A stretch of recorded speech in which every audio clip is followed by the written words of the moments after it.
Pendant plus d'une décennie, la secte islamiste Boko Haram a eu pour objectif de créer un califat dans le nord du Nigeria. Son ambition, fondée sur la terreur, s'est aujourd'hui étendue à des pays voisins. Ceux-ci, le Tchad, le Niger et le Cameroun, ont en janvier constitué une alliance militaire pour y faire face et venir en aide au gouvernement nigérian. Début mars, Boko Haram a prêté allégeance à l'organisation État islamique. Une évolution de sa stratégie qui a conduit l'alliance, désormais confrontée à un conflit d'ampleur internationale, à accélérer son offensive. Euronews a accompagné l'armée tchadienne sur la ligne de front lors de la libération d'une importante localité dans le nord du Nigeria. Attention, dans le reportage que nous vous proposons, des images pourront heurter la sensibilité de certains téléspectateurs. La dernière guerre en Afrique se livre dans ce désert, entre le Nigeria, le Niger et le Tchad. 3 pays aux frontières poreuses. Elle oppose une coalition de ces 3 États à l'une des organisations djihadistes les plus barbares et impitoyables de la planète, le groupe nigérian Boko Haram. Nous nous dirigeons vers Malam Fatori. C'est un itinéraire dangereux. Des soldats du Tchad et du Niger contrôlent la ville depuis le 31 mars, mais des poches de résistance de Boko Haram subsistent dans les environs. Nous sommes maintenant arrivés sur la ligne de front. Un hélicoptère nous emmène là où les militaires s'efforcent depuis plusieurs mois de priver le groupe islamiste de tous ses bastions dans le nord-est du Nigeria.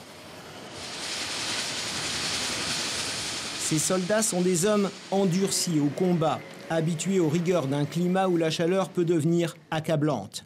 Pourtant, ils affichent un moral à toute épreuve, car ils se disent convaincus d'être en train de gagner la guerre contre les islamistes.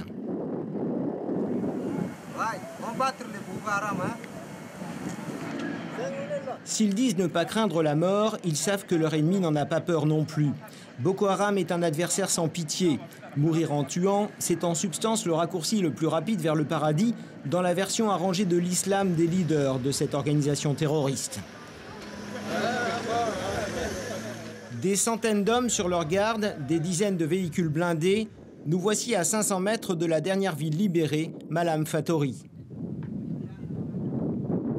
Parmi les soldats, on note la présence inhabituelle de 2 généraux 4 étoiles, les chefs d'état-major des armées du Niger et du Tchad. Nous ne le savons alors pas encore, mais quelques jours plus tard, une source proche du gouvernement tchadien nous confiera qu'il pensait que le leader de Boko Haram, Aboubakar Shekau, avait été tué dans la bataille qui a éclaté 24 heures après la prise de Malam Fatori. En réalité, l'insaisissable Shekau n'était pas parmi les quelques 200 membres de Boko Haram que les militaires tchadiens affirment avoir tués en repoussant une embuscade. Dans cette attaque, ils ont eux-mêmes perdu 9 hommes. Depuis qu'il a pris le contrôle de Boko Haram il y a 5 ans, Shekau, le seigneur de la guerre, a transformé cette organisation en véritable machine à tuer.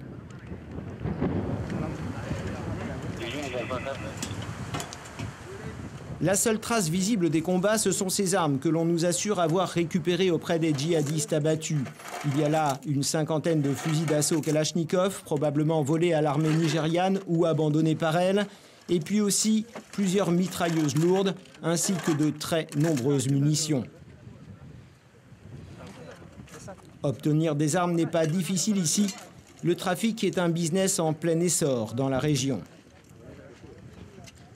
Cette opération conjointe, avec la participation des troupes tchadiennes, est en train de retourner la situation sur le terrain.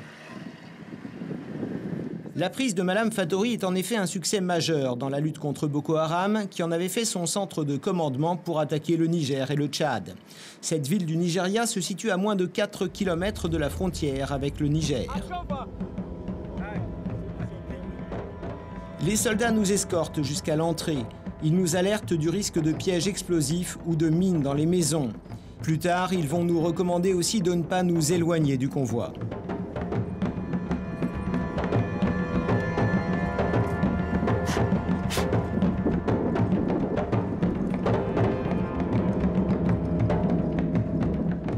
Les rues sont désertes, les maisons vides, de même que les commerces.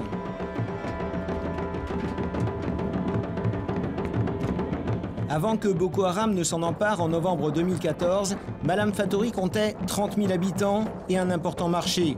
De lointains souvenirs, aujourd'hui, c'est une ville fantôme.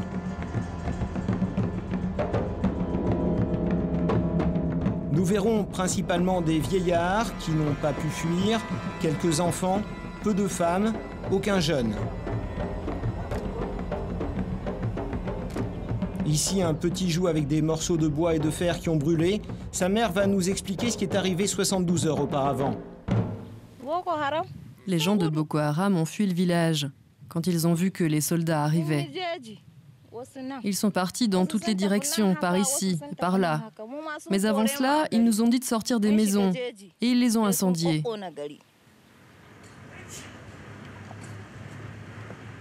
D'autres habitants nous assurent qu'en fuyant, Boko Haram a enlevé des dizaines de filles. Ils les ont contraintes à se déshabiller totalement pour ne pas qu'elles s'enfuient, raconte-t-il. Personne n'a plus entendu parler d'elles.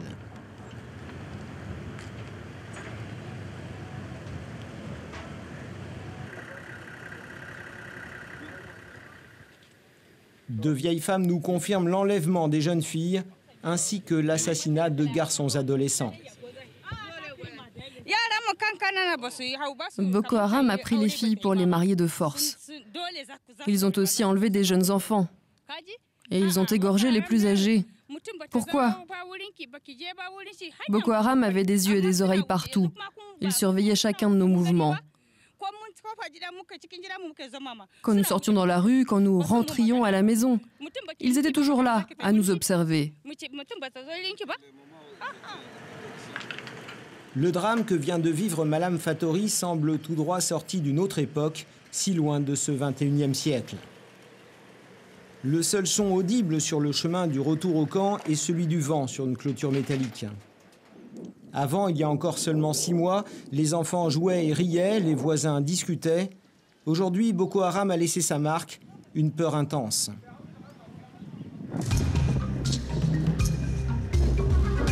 Une véritable psychose collective règne désormais ici, au point qu'il est impossible de faire la part entre les faits et les rumeurs sur des massacres, des assassinats, des enlèvements. L'ombre de Boko Haram plane ici, l'ombre de la terreur, le fruit d'une stratégie machiavélique.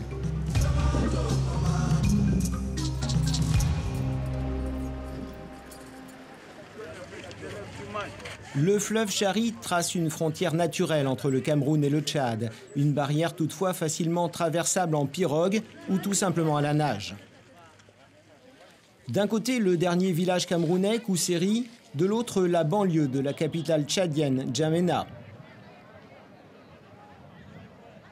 Le pont Nguéli sert de trait d'union entre les deux pays. Plusieurs milliers de personnes et des tonnes de marchandises le traversent quotidiennement. Il a été rénové il y a 2 ans pour faciliter les échanges. Jusqu'à peu, le principal souci des douaniers, c'était les contrebandiers, mais les choses ont changé. Les contrôles de sécurité ont été renforcés pour prévenir le risque d'attentats et l'entrée d'armes. Car Boko Haram a perpétré plusieurs attaques à quelques kilomètres d'ici, côté Cameroun. Le Tchad prend donc très au sérieux la menace que constitue l'organisation islamiste. Cette situation pourrait aussi avoir de lourdes conséquences sur le plan économique. Car ces attaques visent les routes commerciales utilisées par le Tchad avec ses partenaires clés que sont le Nigeria et le Cameroun. La frontière avec le Nigeria est fermée depuis plus d'1 an en raison de l'insécurité. La seule option pour le Tchad, un pays rural très pauvre qui importe nombre de produits manufacturés, c'est donc le Cameroun. Or, les marchandises arrivent par des routes potentiellement dangereuses. Les sécuriser est par conséquent une priorité absolue pour le gouvernement tchadien. Relier le port camerounais de Douala et la capitale du Tchad, N'Djamena, par la route originale, en noir sur cette carte, n'est plus possible car trop risqué.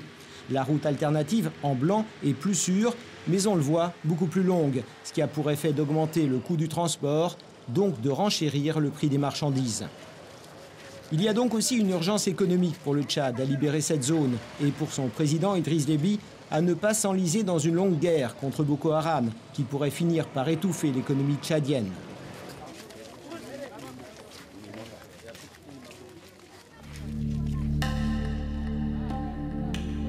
Pour fuir les exactions commises par Boko Haram, quelques 20 000 Nigérians ont franchi le lac Tchad au cours des 3 derniers mois en quête d'un refuge. Chacun a une histoire à raconter sur la manière dont les islamistes ont changé le cours de sa vie. Le camp de réfugiés de Dar es Salaam au Tchad est le nouveau foyer de 4000 déplacés. Nombre de familles viennent de Baga, théâtre de l'un des pires massacres perpétrés par Boko Haram.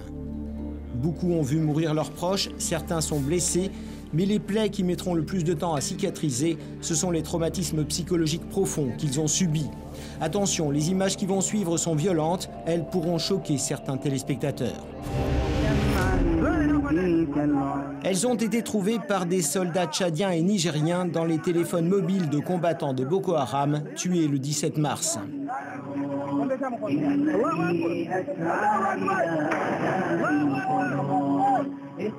Des images d'exécution de masse à Bama, au Nigeria, et dans un village camerounais. Des centaines de civils tués de sang-froid, et parmi les assassins se trouvent des adolescents.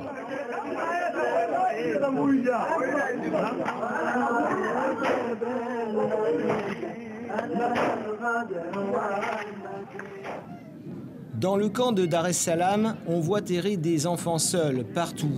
Leurs parents sont morts ou bien ils les ont perdus dans la fuite précipitée des massacres de l'autre côté du lac.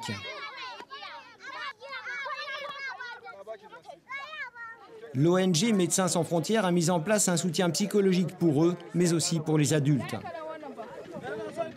Ça, c'est pas à souhaiter même à son pire ennemi, ce qu'ils ont vécu. Les islamistes les ont arraché une partie de leur adolescence presque. C'est vraiment difficile. Le gouvernement tchadien, l'UNICEF, le HCR, la Croix-Rouge et des ONG s'efforcent d'offrir à près de 800 élèves qui ont donc vécu le pire la possibilité de retrouver une vie à peu près normale.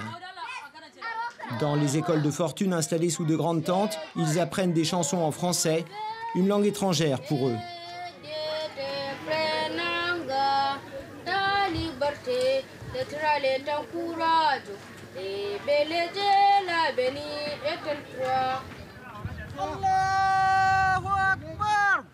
Au crépuscule, les hommes se rassemblent pour prier. C'est étrangement au nom de ces mêmes prières que leurs bourreaux essaient d'imposer leur loi par le sang, car la très grande majorité des victimes de Boko Haram sont des musulmans.